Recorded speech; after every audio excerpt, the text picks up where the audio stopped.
वर्तमान राजनीतिक हालात में केंद्र सरकार ने पाकिस्तान के साथ सीज़ फायर कर दिया है और सीज़ फायर के बाद भारत पाकिस्तान के बॉर्डर पर शांति है।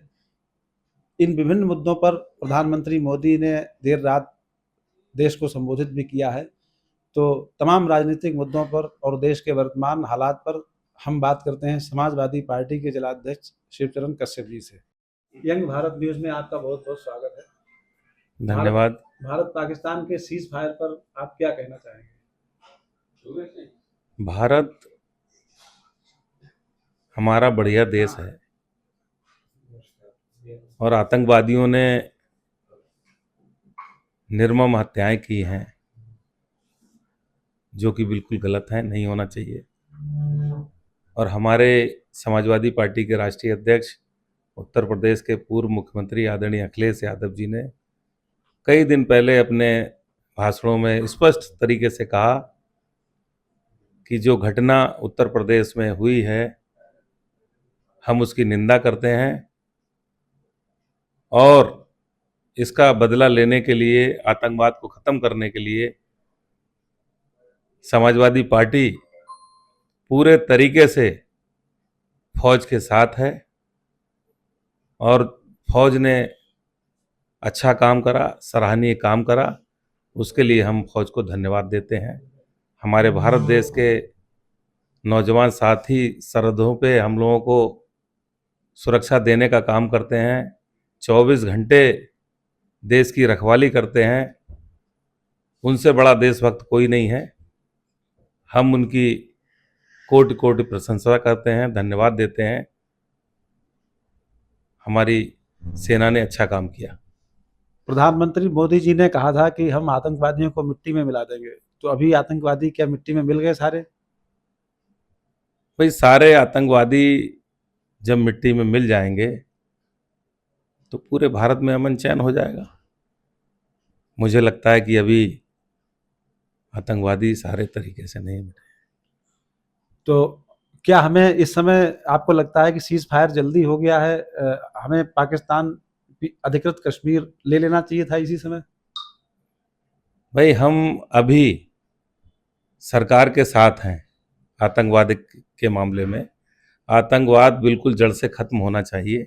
राष्ट्रीय अध्यक्ष जी ने भी कहा है कि समाजवादी पार्टी भी आपके साथ है, आतंकवाद को ख़त्म करो। जहाँ पे भी समाजवादी पार्टी की ज़रूरत पड़े तो उसके लिए तैयार है। 2027 का चुनाव भी नज़दीक है और आपकी यानी कि समाजवादी पार्टी की 2027 के चुनाव के मद्देनज़र इस समय क्या तैयारी चल रही है? समाजवादी पार्टी के राष्ट्रीय अध्यक्ष आदरणीय अखिलेश यादव जी ने सड़क से लेकर सदन तक संघर्ष किया है और आज भी संघर्ष कर रहे हैं।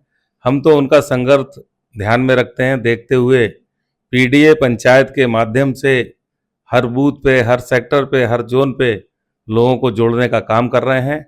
हमारी पीडीए पंचायतों का कार्यक्रम पिछले 3 महीनों से तेजी के साथ चल रहा है। हर विधानसभा में हम लोग करीब 50-50 कार्यक्रम पीडीए पंचायत के कर चुके हैं और आगे भी हमें ये कार्यक्रम जारी रखने हैं।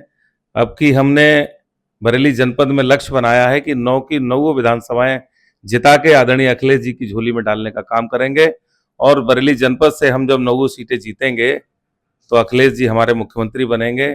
पिछड़े, दलित, अल्पसंख्यक, परेशान लोगों की सेवा होगी, उनको न्याय मिलेगा। तो अखिलेश जी को मुख्यमंत्री बनाना बहुत जरूरी है। आप 2027 का विधानसभा चुनाव लड़ेंगे? ये राष्ट्रीय अध्यक्ष जी का निर्णय है, इसके बारे में हम क्या कह सकते हैं। नहीं, अगर राष्ट्रीय अध्यक्ष जी ने ये कहा कि आपको हम चुनाव लड़ाएंगे तो कौन सी विधानसभा आपके लिए सूट करेगी? राष्ट्रीय अध्यक्ष जी का जो निर्देश देंगे तो उनके साथ, नहीं देंगे तो उनके साथ। नहीं, अगर मान लो राष्ट्रीय अध्यक्ष जी ने कहा कि आपको चुनाव लड़ना है तो फिर कौन सी विधानसभा आपको ठीक लगेगी? मान लीजिए थोड़ी देर के लिए। अब इस बारे में राष्ट्रीय अध्यक्ष से बात करेंगे, अगर उनका मन कहीं पे होगा तो उनके आदेश का पालन करेंगे।